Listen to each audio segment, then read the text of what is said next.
हाय, कैसे हैं? आज फिर एक नए वीडियो में आपका स्वागत है। और थंबनेल से आप टॉपिक तो समझ ही गए हैं कि क्या फिस्टुला में गलत इलाज हो जाए तब क्या होगा। ठीक है ना। फिस्टुला तो एक चलो बीमारी है ही और उसका इलाज होता है और वो ठीक भी हो जाती है, उसमें क्षार सूत्र करते हैं और वो ठीक हो जाता है। लेकिन क्या हो कि अगर उसमें इलाज गलत हो जाए।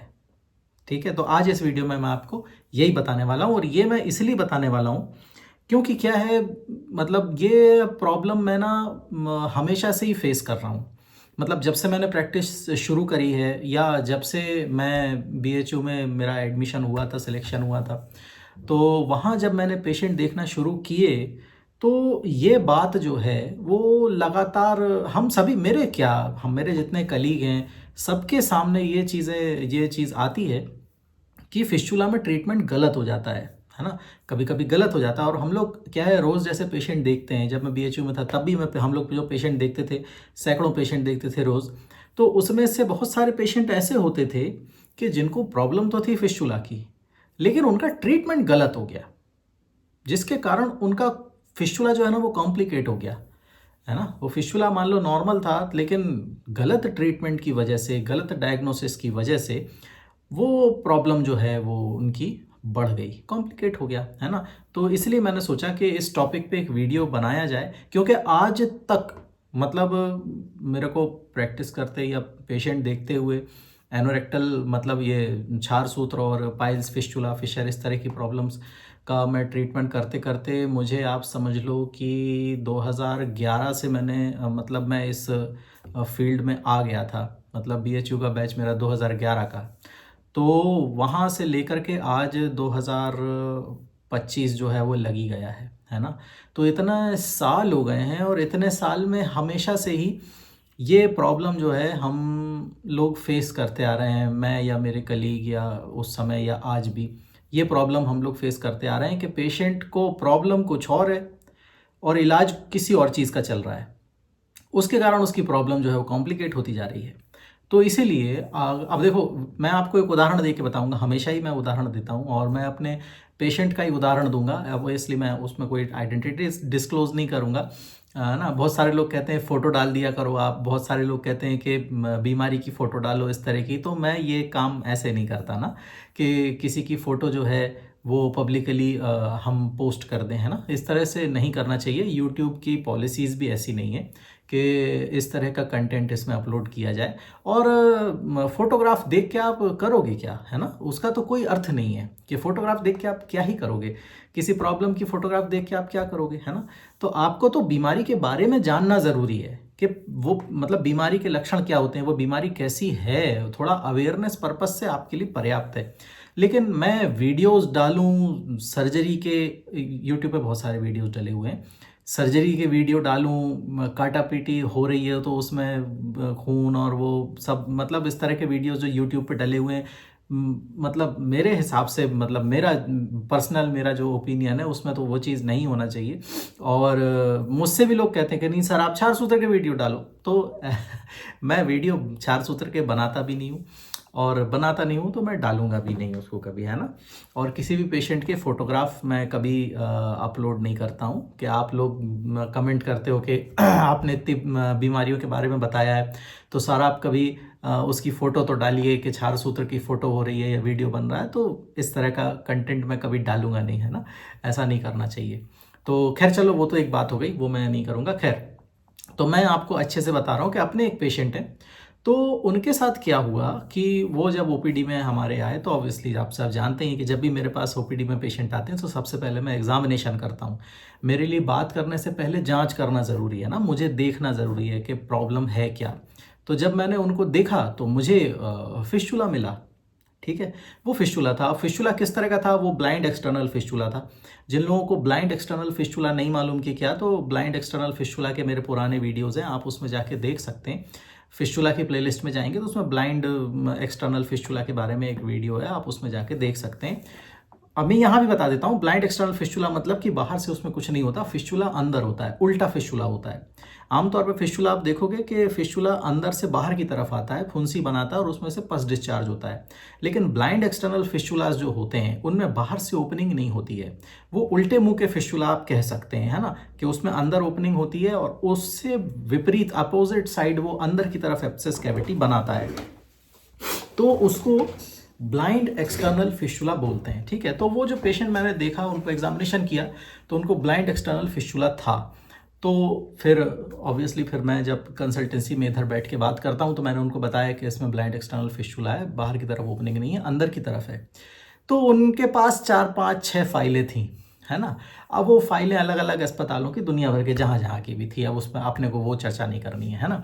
मैं आपको बता रहा हूँ कि उनके साथ हुआ क्या था। तो वो ऑब्वियसली वो थोड़े इंटीरियर में थे, गांव में ही थे वो, तो उनका इनिशियल इलाज जो था वो गांव से शुरू हुआ। तो अब देखो क्या होता है कि फिस्टुला हो, पाइल्स हो या फिशर हो, लगभग लगभग लक्षण सेम होते हैं, है ना। जब तक कि डॉक्टर उनको ना देख ले, मरीजों के लिए लगभग लक्षण सेम होते हैं, है ना। खून भी आ सकता है, दर्द भी हो सकता है, सूजन भी हो सकती है, मस्सों में सूजन भी हो सकती है। ये मोशन के रास्ते में कोई भी बीमारी में ये 4 5 लक्षण आते हैं, है ना। तो अब होता क्या है कि अगर कोई फिस्टुला का एक्सपर्ट या फिस्टुला को जानने वाला कोई डॉक्टर या पेशेंट ऐसे डॉक्टर के पास ना पहुंच पाए अगर, तो मिस डायग्नोस कभी कभी होता है ना। गलत जज कर लेते हैं कि प्रॉब्लम किस वजह से हो रही है। तो ऐसा ही उनके साथ हुआ। जब भी वो अपने लोकल में कहीं दिखाने गए, अब आप तो जानते हैं गांव में तो कभी कभी डॉक्टर उपलब्ध भी नहीं होते हैं, ये बात तो सही है। वहाँ पे अब जो भी उपलब्ध होता है उनसे इलाज होता है ना। मैं उस विषय में नहीं जाना चाहता कि वहाँ पे कौन था और क्या, वो एक अलग चीज़ है। मैं आपको बता रहा हूँ हुआ क्या। तो वो उन्होंने वहाँ पे दिखाया, वहाँ पे उनको बोले कि नहीं, पाइल्स है, पाइल्स है, पाइल्स है। ठीक है, पाइल्स है, थोड़ी मोड़ी 1 2 टैबलेट दे दी उन्होंने, जिस तरह का भी वो ट्रीटमेंट है दे दिया। 2 4 5 दिन, 10 दिन, 15 दिन वो सही रहे। उसके बाद उनको फिर से प्रॉब्लम हुई, क्योंकि वो तो फिस्टुला था, वो तो मेडिसिन से ऐसे ठीक होता नहीं है। फिर से प्रॉब्लम होने लगी, उनको खून हो गया, दर्द हो गया, थोड़ी बहुत उनको सूजन लगने लगी, परेशानी हुई, तो वो फिर से गए, है ना, उनके पास। तो उन्होंने कहा भाई कि आप जो है, उनके कोई पहचान के थे, वहाँ चले जाओ।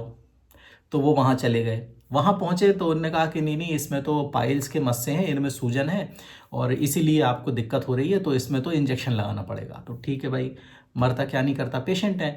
उन्होंने कहा चलो भाई ठीक है, दिक्कत हो रही है तो चलो लगा देते हैं, ना। अब वहाँ पे उन्होंने इंजेक्शन लगवा लिया। अब चलो ठीक है, इंजेक्शन भी लगवा लिया, हो गया, ठीक है, चलो वो भी एक मोड ऑफ ट्रीटमेंट है, कोई समस्या नहीं है, चलो लग गया, कोई बात नहीं। वहाँ भी उनका फिस्टुला डायग्नोस नहीं हो पाया, पकड़ में नहीं आ पाया कि वो फिस्टुला है। तो तीनों मस्सों में इंजेक्शन लग गया। ठीक है, अब इंजेक्शन लग गया, उनका महीना 1.5 महीना इंजेक्शन लगा, एंटीबायोटिक चली, कुछ दिया होगा उनने, पता नहीं। तो उसके कोई पर्चे वर्चे तो होते नहीं हैं ऐसे इलाजों के, है ना। तो वो तो सब ऐसे ही चल रहा था। तो उनने दिया और इंजेक्शन लगा, तो वो, अब इंजेक्शन तो आप जानते हैं, इंजेक्शन अपना थोड़ा मोड़ा काम करता, तो मस्से वस्से जो है उनको सूख साख गए, है ना। अब ये पाइल्स के मस्से सूखे, जबकि पाइल्स के मस्सों का इसमें कोई दोष नहीं था, आप, है ना। अब उनको फिस्टुला की प्रॉब्लम थी, उन्हें पाइल्स की प्रॉब्लम नहीं थी, लेकिन पाइल्स के मस्सों में इंजेक्शन लग रहे हैं, ठीक है ना। जबकि वो नॉर्मल थे बेचारे, उनका कोई दोष नहीं था, फिर उसमें भी इंजेक्शन लग गया। अब उनने इंजेक्शन लगवा लिया, लेकिन भाई फिस्टुला काय को ठीक होने वाला था, है ना। तो फिस्टुला ने अपना, फिर 1 1.5 महीने बाद उनको प्रॉब्लम हुई, फिर से सूजन आ गई, फिर से दर्द होने लगा। अब क्या करें भाई, तो उन्हें फिर से दिखाने गए। तो भाई कहीं दिखाने गए तो उन्होंने कहा नहीं, ये तो ऐसा है कि वो इंजेक्शन जो है वो ऐसे ऐसे लगा है, तो वो तो उधर लगा था, दूसरी जगह मस्से हैं, तो उसमें ऑपरेशन करना पड़ेगा, उसकी वजह से हो रहा है। अब आप देखिए, पहले, सबसे पहले उनकी एक मेडिकेशन उनके वहाँ गांव में हो गया, फिर उसके बाद अभी मस्सों में भी इंजेक्शन लग गया, और उसके बाद भी अभी जिस जगह पहुँचे वहाँ भी फिस्टुला का डायग्नोसिस नहीं हो पाया है, और वहाँ भी वो कह रहे हैं कि नहीं, इसमें ऑपरेशन करना पड़ेगा, मस्सों को काट के निकालेंगे। चलो भाई ठीक है, पेशेंट ने कह दिया चलो भाई ठीक है, हम करा लेते हैं। उनने वो भी करा लिया, ठीक है, ऑपरेशन भी करा लिया, है ना। एक बार इंजेक्शन लग गया, अब एक बार ऑपरेशन हो गया। ऑपरेशन के बाद वो 1 1.5 महीना फिर ठीक रहे, है ना। अब ये हिस्ट्री पेशेंट मुझे बता रहे हैं पिछले 1 1.5 साल की, है ना। ऑपरेशन हो गया उनका, जो भी ऑपरेशन जैसे भी हुआ हो, आप सब जानते हैं, मैं कुछ बोलूँगा नहीं। तो ऑपरेशन हो गया और वो डिस्चार्ज विस्चार्ज हो गए, चले गए। 1 1.5 महीना, अब क्योंकि प्रोसीजर हुआ, एंटीबायोटिक्स चली, कुछ हुआ, तो उनको थोड़ा बहुत आराम रहा, उसे पेट वेट साफ करने की दवा चल गई, सब हो गया, चलो ठीक है। 1 1.5 महीना उनका फिर निकला और फिर से उनको प्रॉब्लम होने लगी। क्यों? क्योंकि वो तो फिस्टुला है, उसमें तो इस तरह की प्रॉब्लम थी नहीं। फिस्टुला तो जब तक उसमें फिस्टुला के प्रोसीजर नहीं होंगे तब तक वो ठीक नहीं होगा। सबसे पहले तो फिस्टुला का डायग्नोसिस होना चाहिए, जो कि डायग्नोसिस हुआ नहीं अभी तक। फिर से प्रॉब्लम हुई। अब फिर से जब प्रॉब्लम हुई तो डॉक्टर साहब के पास वो फिर गए, डॉक्टर साहब या जो भी है, अब मैं तो डॉक्टर साहब ही बोल रहा हूँ, वो अलग बात है। पर जो भी वहाँ पे गए उन्होंने कहा अरे नहीं नहीं वो हमने ऑपरेशन कर दिया, वहाँ तो सब सही है, अब वहाँ पे कुछ ऐसी बात नहीं है और अब तो आप ठीक हो। अब पेशेंट को प्रॉब्लम है ना। अब वो बेचारा पेशेंट भटक रहा है इधर उधर इधर उधर इधर उधर के, मेरे को तो प्रॉब्लम अभी भी वैसे ही, मेरे को तो प्रॉब्लम अभी वैसी है, इंजेक्शन लगा लिए, ऑपरेशन करा लिया, दवाई उधर की खा ली, और वो 1 6 8 महीने से यही यही यही यही चल रहा है। तब कहीं जाके किसी प्रकार उनको मालूम चला होगा कि चलो भाई बैठते हैं पटेल साहब यहाँ वहाँ ऐसे में, तो फिर वो अपने को दिखाने आए। तब जो मैंने जांच रूम में उनको लिया तब उनको पता चला कि फिस्टुला है। फिर मैंने उनको यहाँ बताया कि भाई ब्लाइंड एक्सटर्नल फिस्टुला है, इसमें एमआरआई कराना पड़ेगा। एमआरआई कराया, उसमें फिस्टुला का ट्रैक आया, लेंथ आई, जो भी आया। फिर मैंने फिस्टुला का मेडिसिन उनको दिया और उसके बाद प्रोसीजर एडवाइस किया क्षार सूत्र का। इतनी देर में वो फिस्टुला जो ग्रेड 1 का था वो ग्रेड 3 हो गया, है ना। ऑब्वियसली जब फिस्टुला नया नया बना होगा तो वो ग्रेड 1 ग्रेड 2 का होगा, हद से हद, ठीक है, इतना होगा वो। लेकिन ग्रेड 3 तो एकदम से फिस्टुला नहीं बनता है। ग्रेड 3 जो है ना, ये जो इग्नोरेंस हुआ, जो उनको प्रॉपर ट्रीटमेंट नहीं मिल पाया, सही ट्रीटमेंट नहीं मिल पाया, गलत सलत उसमें इलाज चलता रहा, उसकी वजह से उसका ग्रेड बढ़ा होगा, ऐसा मुझे लगता है ना। क्योंकि फिस्टुला बनते साथ ही 3rd ग्रेड का नहीं होता है, पहले वो फर्स्ट से शुरू होता है, 2nd 3rd 4th 5th ऐसे ऐसे जाता है। गनीमत है कि वो इतने बीच में तो मेरे पास आ गए, या ऐसे किसी व्यक्ति के पास है जिसको फिस्टुला के बारे में जानकारी, तो वो फिस्टुला डायग्नोस हुआ, है ना। तो ऐसा होता है, केवल एक उन पेशेंट की बात नहीं है, ऐसा कई मरीजों के साथ होता है ना, कई पेशेंट्स के साथ ऐसा होता है। तो ये ध्यान देने वाली बात है। तो इसीलिए कभी भी आपको मोशन के रास्ते में किसी भी तरह से प्रॉब्लम हो, है ना, आपको अपनी तरफ से उसमें किसी तरह के निर्णय में पहुंचने की आवश्यकता नहीं है। आप उसके बारे में जानिए, है ना, इंटरनेट पे ढूंढिए, सब करिए आप, कोई बात नहीं। लेकिन आप किसी डायग्नोसिस पे मत पहुंचिए कि आपको ये प्रॉब्लम हो रही तो मुझे ये हो सकता है, ऐसा नहीं, है ना। हमेशा किसी स्पेशलिस्ट को दिखाइए, जैसे वो पेशेंट मुझ तक पहुंचे तब जाके उन्हें पता चला कि उन्हें फिस्टुला है ना। ऐसे कई तरह के पेशेंट होते हैं, किसी को पाइल्स नहीं है, पाइल्स का ट्रीटमेंट चल रहा है, साल 2 साल 3 साल, मेरे पास तो 10 साल वाले पेशेंट हैं जिनको पाइल्स का इलाज चल रहा, उनको पाइल्स नहीं था। अब बताओ, और जो उनको था उसका ट्रीटमेंट दिया मैंने, उसके बाद वो ठीक हो गए। तो कहने का मतलब ये है कि मतलब ऐसे ऐसे केसेस हम सालों से देखते आ रहे हैं। तो इसलिए मैंने सोचा कि इस बार, क्योंकि अब ये बहुत मतलब पेशेंट हम लोग देख ही रहे हैं, तो क्यों ना इस टॉपिक पे एक वीडियो बना दिया जाए। थोड़ा सा आप तक अवेयरनेस पहुंचेगी, एक उदाहरण के साथ, एक पेशेंट की हिस्ट्री के साथ बताऊंगा, तो और बेहतर तरीके से बात आप तक पहुंच पाएगी और आप समझ पाएंगे कि मैं क्या कहना चाह रहा हूं, है ना। यही बात मुझे आपको समझानी थी। और देखिए ऐसा हो जाता है पेशेंट्स के साथ, और फिर फिस्टुला आप जैसा भी उनका ट्रीटमेंट होगा, अभी तो उनका ट्रीटमेंट क्षार सूत्र एडवाइस किया, आप देखो मतलब क्षार सूत्र अभी जब भी होगा। तो कहने का मतलब ये है कि इस तरह से आप नहीं करना, है ना। अगर प्रॉब्लम हो रही है तो आप जल्द से जल्द उसको दिखाओ, ठीक है। कोई आपके यहाँ अगल बगल स्पेशलिस्ट है अगर क्षार सूत्र का, एनोरेक्टल का, तो आप उनको दिखाइए, है ना।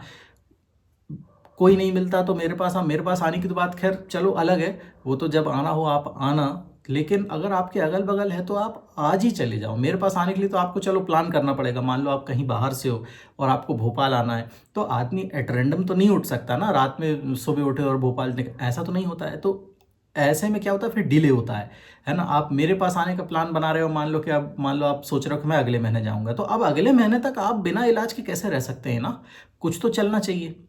लेकिन सही जगह, है ना, किसी ऐसी जगह जहां डायग्नोसिस प्रॉपर आपका हो सके और आपका नुकसान ना हो, जैसे उन पेशेंट का नुकसान हुआ। हालांकि हम उनको ठीक कर लेंगे, वो कोई बात नहीं है, ठीक तो वो हो जाएंगे। लेकिन ये है कि मतलब पेशेंट ज़बरदस्ती परेशान होते हैं ना, आप समझ रहे हैं मैं क्या कहना चाह रहा हूँ, है ना। तो यही बात मुझे आपको इस वीडियो में बतानी थी। होपफुली आप तक ये बात पहुँची होगी, है ना। और आप समझ गए होंगे कि मैं आपसे क्या कहना चाह रहा हूँ, आपको क्या समझाना चाह रहा हूँ, है ना। तो चलो अब अगले किसी वीडियो में मिलेंगे, अगले किसी नए टॉपिक के साथ, कोई नए प्रश्न के साथ। आप लोग कमेंट करते रहिएगा, अपने क्वेश्चंस उसमें डालते रहिएगा। जो अच्छे क्वेश्चन होते हैं, जो कॉमन क्वेश्चंस होते हैं और ऐसे क्वेश्चन जो कि लोगों के काम के होते हैं, मैं उन पे ज़रूर वीडियो बनाता हूँ, है ना। मुझे उसमें से सेंटिमेंट पता चलता है कि आपके कमेंट्स कैसे हैं, उसमें क्या सेंटिमेंट है, लोगों को क्या प्रॉब्लम है, उसमें रूट कॉज क्या है। उस टॉपिक पे भी मैं वीडियो बनाता हूँ। बीमारी से रिलेटेड तो मैं बनाता ही हूँ, लेकिन पेशेंट्स की जो प्रॉब्लम है, अगर वो किसी खास प्रॉब्लम को फेस कर रहे हैं तो उसकी क्या वजह हो सकती है और वो क्यों ऐसा हो रहा है, वो उस टॉपिक पे मैं वीडियो बनाता हूँ, है ना। तो आप लगातार कमेंट करते रहिएगा, मुझे बताते रहिएगा कि आपको क्या क्या प्रॉब्लम हो रही है। मैं उसमें से ज़रूर आपके काम का वीडियो बनाऊंगा, है ना। तो चलो मिलते हैं अगली वीडियो में, तब तक के लिए टाटा।